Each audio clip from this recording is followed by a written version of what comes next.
Seja bem-vindo ao canal e o tema do vídeo de hoje é por que você se preocupa com a opinião dos outros. Antes de tudo, deixa o seu like, compartilha, deixa o seu comentário ao final do vídeo, que é muito importante o seu feedback. Você já se perguntou por que você se preocupa com a opinião do outro e o porquê isso te causa sofrimento, te deixa com emoção de contração e te deixa de uma forma negativa muitas vezes com o que o outro está dizendo, com a autossugestão que o outro te propõe, o que ele pensa e o que ele fala sobre você. Você conscientemente pode dizer: eu não ligo para o que as pessoas falam, porque as pessoas dizem, fica falando essas frases tipo isso ou tipo aquilo.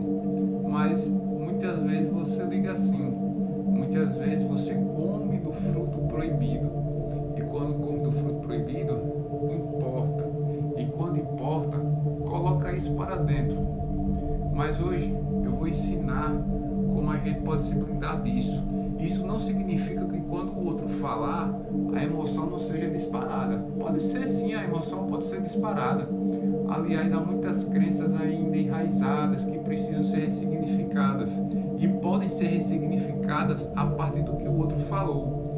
Por isso que isso é muito importante quando o outro fala algo e a pessoa tem consciência, porque já expandiu a consciência através do conteúdo que vai ser entregue hoje, expandiu a consciência e tem uma nova concepção, ou seja, tem um novo ponto de vista sobre aquilo que está sendo falado, porque o que o outro está sendo falado não tem significado.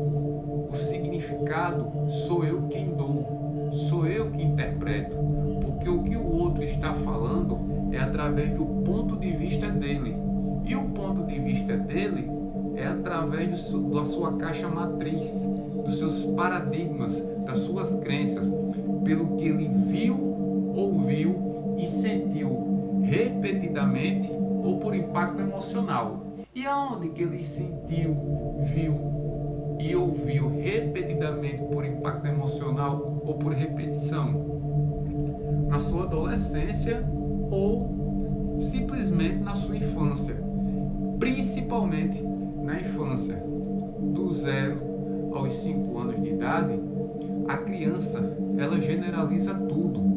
Então, você já deve ter reparado com algum parente ou alguma criança que quando ela está em roda de pessoas e ela começa a se expressar, ela canta, ela dança, ou quando ela faz alguma atividade, as pessoas direcionam a sua atenção para a criança, começa a dizer palavras, e essas palavras muitas vezes deixam a criança tímida, e por deixar a criança tímida, ela se sente retraída, e por ela se sentir retraída, ela começa a sentir vergonha. Por quê? Porque ela acaba se identificando com o que as pessoas falam sobre ela. Pode dizer o seguinte, um exemplo: a criancinha está ali dançando, aí a tia, o avô, a avó, a irmã, a mãe, o pai diz: olha, Maria amostrada, se exibindo, Maria enxerida, olha ela dançando, é todinha fulana de tal. E a criança começa a ficar retraída e começa a sentir vergonha. Ou ela está com vergonha e começam a rir. Claro que os adultos não fazem isso com maldade para tentar deixar a criança inferior ou tentar deixar a criança retraída. Mas a criança, ela generaliza tudo, porque a criança ainda não tem o córtex pré-frontal formado. Então, seu subconsciente está aberto, é igual uma taça. Quando bota água para dentro, ela só recebe as informações. Ela não sabe distinguir se é brincadeira ou se é real, porque o seu córtex, o seu raciocínio ainda não questiona, ainda não indaga. Só vai começar a indagar e questionar e perguntar o porquê das coisas. Mas por que isso, pai? Por que isso, mãe? Por que isso, vô? Por que isso, vó? Dos 7 aos 8 anos, já por aí ela já começa a questionar. Abaixo disso, a criança não tem um córtex pré-frontal ainda formado. realiza. Então é a partir daí que se come o fruto proibido, como diz Adão e Eva. Eva come o fruto proibido, Adão sente vergonha.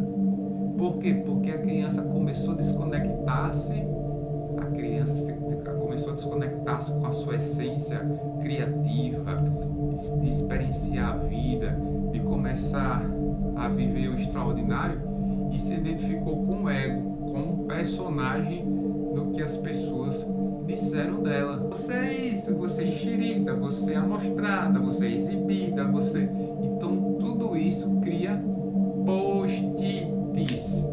E por criar esses post-its, você vai passando, na adolescência vem também os post-its, na escola, dos pais também. Você não faz as coisas como é para fazer, você não merece, você isso, você aquilo. Todas essas autossugestões, letras de música, todas essas autossugestões vai fazendo post-its dentro de você, e você começa a se identificar com isso. Então, quando o outro diz uma coisa com você, você se importa e se identifica, porque você acredita ser isso. A bagagem, desde a infância até o exato momento, você se identifica com os post-its que foram colocados na sua infância e na sua adolescência. Por se identificar com esses post-its, você acredita ser isso, mas você não é isso. Isso é o seu personagem, o ego. Você não é isso. Isso é seu corpo. Você não é o que as pessoas disseram que você é. Você não é que o seu avô, a sua prima, o seu irmão, o seu pai, sua mãe falaram que você é. Eles falaram através do ponto de vista deles, pela interpretação e significado de um pensamento deles, que eles começaram a julgar você, dizendo que você era aquilo. Por isso que o processo de autoconhecimento ele é muito importante. Quando a gente se conhece, ninguém nos ofende. Mas os seus pais, seu primo, sua avó, seu avô, sua tia falaram isso, porque eles também receberam essa programação, eles também foram passados por essa criação. Isso é automático, isso vai passando. Quando a pessoa entra num processo de autoconhecimento, entra em um processo de autodesenvolvimento e mergulha dentro de si, por isso que Sócrates foi claro: conheça a ti mesmo. Você começa a não se identificar com isso, porque se você sabe quem é você, o outro fala algo, você pode pensar e dizer: é verdade, o outro tem razão. E quando o outro fala alguma mentira, você: não, é mentira, então não tem para que se estressar nas duas ocasiões. Então, quando alguém fala alguma coisa e você se importou, é por conta dessa bagagem que foi construída na sua infância e adolescência. Mas você não é isso, você apenas experienciou isso. Você pode ser o que você quiser, você é essência divina, você está conectado com Deus e Deus está conectado em você. Você não é o ego é o que as pessoas acreditam que você é. Então você precisa reprogramar a sua autoimagem, saber da sua essência, saber da sua identidade, saber como você quer experienciar a vida aqui nesse mundo físico, o seu propósito, o sentido de viver. Não o que as outras pessoas disseram na sua infância, na sua adolescência. Elas só disseram o que elas tinham para dizer, elas só deram o que tinham para dar. A responsabilidade sua lá foi acatar por conta de a gente estava em um processo de evolução. E ainda está no processo de evolução, mas agora tendo consciência e ter expandido a consciência, é só reprogramar a sua autoimagem, é entender quem é a sua identidade, entender o seu verdadeiro eu. E assim você não vai mais criar esse fardo de se preocupar com a opinião do outro, porque vai ter